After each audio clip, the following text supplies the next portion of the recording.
Acá logré desvincular del caño que baja la línea de mi cliente, que tenemos neutro, los tres vivos y la tierra. Va conectado con este Sintenac que está en corto. Esto va conectado así. Lo voy a dejar afuera de la caja de inspección. ¿Por qué? Porque por el caño, no sé si se llega a enfocar ahí arriba, pero por el caño baja agua cuando llueve y se llena la caja.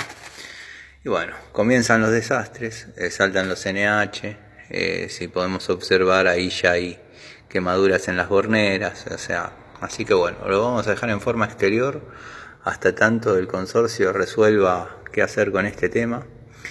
Pero bueno, es un trabajito entretenido, hay que tener cuidado, saberlo hacer. No es porque yo sea un genio ni nada, sino porque bueno, conozco las maniobras de trabajar con corriente, con la trifásica. Así que les dejo un saludo y muchas gracias por todo.